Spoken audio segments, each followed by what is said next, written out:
सत श्री अकाल, आदाब। अभी जो आप देख रहे हैं बहुत ही बढ़िया सा टॉपिक। देखिए, एक बार की घटना है कि जब दशरथ जी के पास एक भिक्षुक, एक साधु आया और साधु पूछा कि आप इतने मोह मिलाप में और इतने लोगों के बीच में आप कितने इस तरीके से मग्न कैसे होते रहते हैं, आप भक्ति में कैसे लीन होते हैं। तो तुरंत जवाब आया दशरथ जी का। बोला गया सिपाहियों से कि इसे कैद कर लो, तुरंत अभी कैद कर लो। ये संत देख के आश्चर्यचकित हो गया कि ये तो कैद करने के लिए कह रहे हैं। संत ने कहा कि आप तो बहुत ज्यादा एक अच्छे राजा हैं, आप साधुओं का और भिक्षुकों का बहुत आदर सम्मान करते हैं, उन्हें देख के उन्हें बैठाते हैं, उनको धन संपत्ति देते हैं, उनका बहुत आदर करते हैं, लेकिन मुझे कैदी बनाने के लिए कहते हैं। तुरंत दशरथ जी ने कहा कि इसे तुरंत कैदी बना लो, कैदी बनाओ जल्दी से। जब उस भिक्षुक को कैदी बना लिया गया, उसके बाद दशरथ जी ने कहा कि एक नर्तकी को बुलाओ, और नर्तकी आई। स्टार्ट हुआ, टिप टिप बरसा पानी, पानी में आग लगाया, गाना स्टार्ट हुआ। और जो भिक्षुक था उसके साधु को कहा गया कि अपने सर पे एक तेल का बड़ा सा घड़ा रख दो इसके, और तुमको लेके नर्तकी के चारों तरफ घूमना है, 9 चक्कर लगाने हैं। शर्त ये है कि एक भी तेल के बूंद जमीन पे गिरना नहीं चाहिए। अगर गिर जाएंगे, जैसे ही एक भी बूंद गिरा, बस तुरंत तुम्हारे गर्दन को सिपाही काट देंगे। वो चीज को देखकर साधु हिचकिचा गया कि हमें जवाब नहीं चाहिए, मैं छोड़ के जा रहा हूं, मुझे जवाब की जरूरत नहीं है। बट फिर भी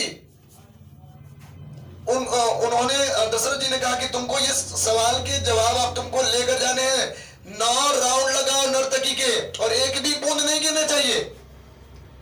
भिक्षुक जो था, साधु था, और 9 राउंड लगाना स्टार्ट कर दिया। 1 राउंड, 2 राउंड, 3 राउंड, इस तरीके से 9 राउंड कंप्लीट हो गए, और एक भी तेल के जो बूंद थे वो जमीन पे नहीं गिरे।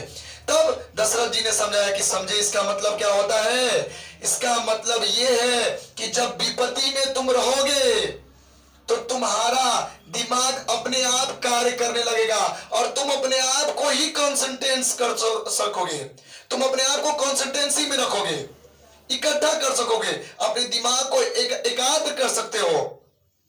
तब वहां पे उनके दिमाग में ये सवाल आया कि मैं इतने मोह विलाप में रहते हुए भी केवल मैं एक लक्ष्य पे ध्यान देता हूं, विपत्ति। इसी तरीके से परीक्षा नजदीक आने के बाद विद्यार्थी बहुत ज्यादा पढ़ने लगते हैं, क्योंकि विपत्ति नजदीक, उनको परीक्षा एक विपत्ति लगती है, और विपत्ति समझ के बहुत ज्यादा परीक्षार्थी जो है पढ़ना स्टार्ट करते हैं। आप अपने हर एक दिन को अगला दिन भी एक परीक्षा समझ के पढ़िएगा तो आप बहुत जल्दी से सक्सेस हो जाइएगा।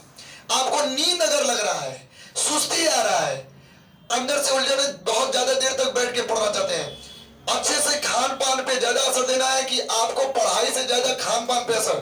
जैसे एनर्जी ड्रिंक वगैरह ले सकते हैं, केले वगैरह का जूस पी सकते हैं, केले का सबसे ज्यादा सेवन करिए, केले से अंदर से एनर्जी आता है, ये इम्यूनिटी पावर के लिए सबसे मोस्ट इंपोर्टेंट चीज है। पढ़ाई करके बीच में गैप दीजिए, और पूरी तरीके से जोश जुनून के साथ बीच में गैप देके घूमते रहिए, टहलते रहिए, और नींद ज्यादा लग रहा है तो रात में मिर्ची खाइए, एकदम अंदर से आपको उग्रता आ जाएगी, और पूरी तरीके से रूम में दौड़िए, पूरी तरीके से एकदम घूमते फिरते रहिए, और एक शब्द बोलिएगा जो हमेशा हमेशा के लिए एक मोटिवेशन लाता है, I can, I will and bounce back. ये कह के और अपने आप को उग्रता लाकर स्टडी में पूरा फोकस कर दीजिएगा, अपने पूरे समय को पढ़ाई में डालिए।